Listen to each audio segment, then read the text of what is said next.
I'd like to present the project just to set a stage for other speakers, talk particularly for their own paper, responding to an overall framework that we're looking at this issue. As Sarah mentioned, because of this huge unprecedented population movement in China, we focus a lot, particularly on the rural to urban migration, because this is the group that is mostly marginalized, disadvantaged during the entire process. And we believe there is a link between the migration links to the health, and I can elaborate a little more why, in terms of burden of diseases and also access to care, which actually reflect a lot on the policy, behind it. And then we understood this link is determined by many different factors. We can say maybe roughly three. One is pure epidemiological factors, and then social determinants, and then as well as the other institutions' policies that affects on the social determinants on inequality. But we also would like to expect to say a reverse link that health actually affects migration. Also, it affects the migration decision to migrant. It's also affect whether people would like to return to where they were.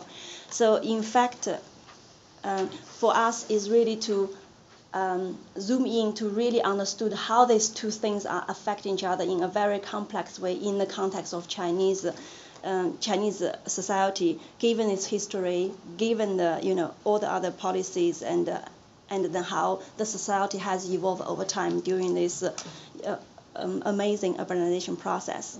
So this is a typical flowchart to recognize migration is a process. And then at the different stages, we say roughly there are people who facing different health issues and welfare effect at different stage of migration, because people are on the move. They are not. Some of them are settling from the rural to urban, but some of them are actually doing cyclic movement situation. So this just to illustrate, we need to be careful and understood at what stage of migration and how people are affected differently by different determinants of health, and then how that affect on the migration process, and which will eventually link to the social development of the country as a whole in the process of urbanization.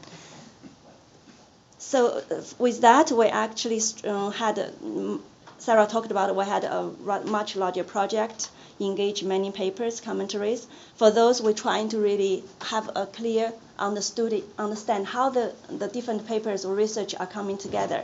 So we do have a set of papers focus more on epidemiological aspect or the epidemiological factors for the relationship between migration and health.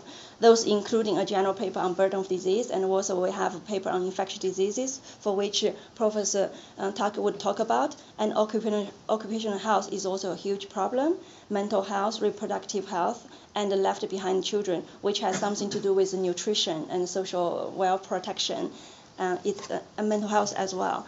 So then we also have a set of papers really looking at the access to care, the utilization and affordability of the migrants compared to the people living in the receiving communities. What's the different patterns, whether they have access, if they do, how do they access, and how expensive it is for them.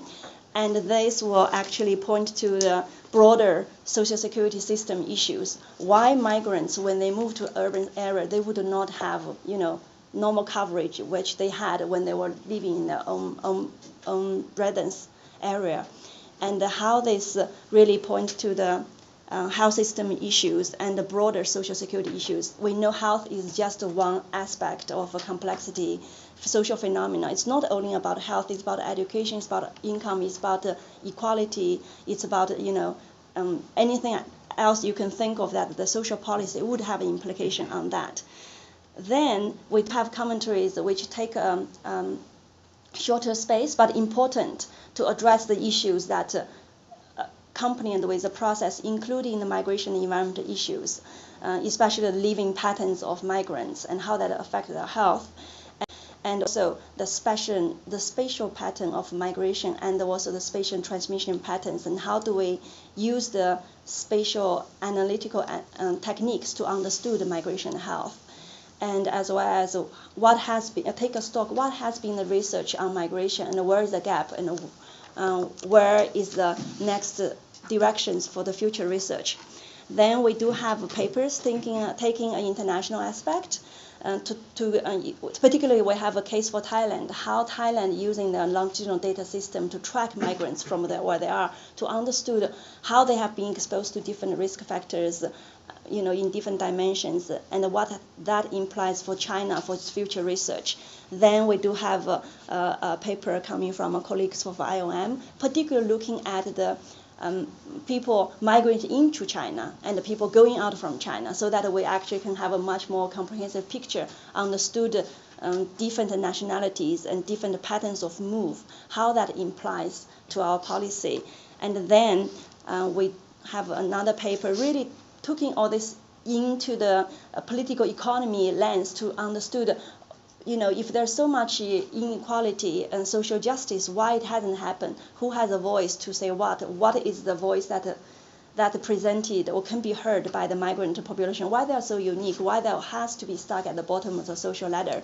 And then why there's not enough finance, social security systems to cover those people who are entitled to, and why the divide between urban and rural is so distinct, and we cannot overcome all these barriers for universal health coverage, universal social security. And then that's why we actually wrap up with overall paper. So just a very brief, I think for us to tackle this complex issue, we do adapted a little bit a framework developed by the WHO on social determinants of health.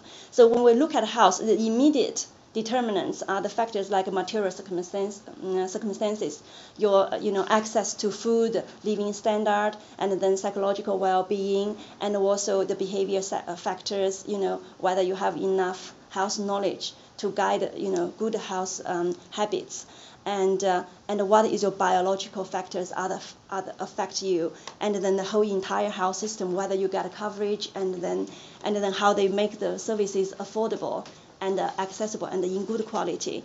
Then, if you go further, actually all those are determined by some structural determinants, which namely the social class, the power, and then the education, the income, and the social ladder. That determines how much you can, you're exposed to other intermediate social determinants of health, which actually, if you go upstream, it is the whole, social economic policy context, the governance, the labor market, the policies on education, social security, education, etc., etc. So when we look at migration, which I will talk about, it's a process.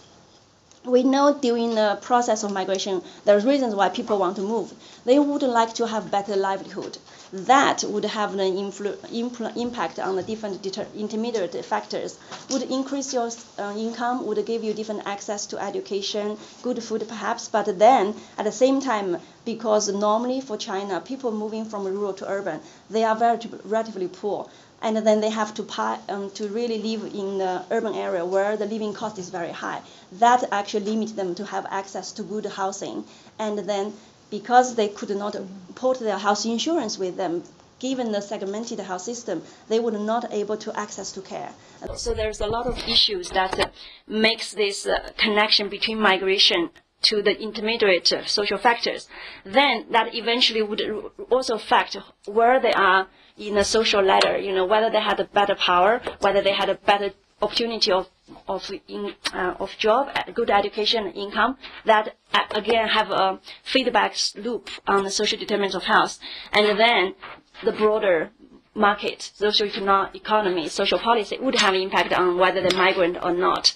This has a lot to do with China's history. I would not get into detail. So as we can imagine, there must be also a feedback loop to really making all those pieces working together. For us, as researchers really understood these linkages, and then as a policy, researcher, we also want to look where the policy can change. So we think there are 3 points. The policy can actually directly affect social determinants of health, can affect some social construct, and then can also affect the broader social policy, for which we hope the dynamic would shift, and then the migrants will be better protected in the process.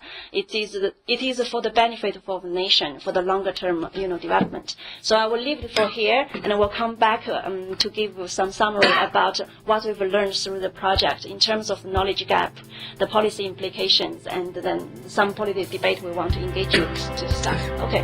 Thank you.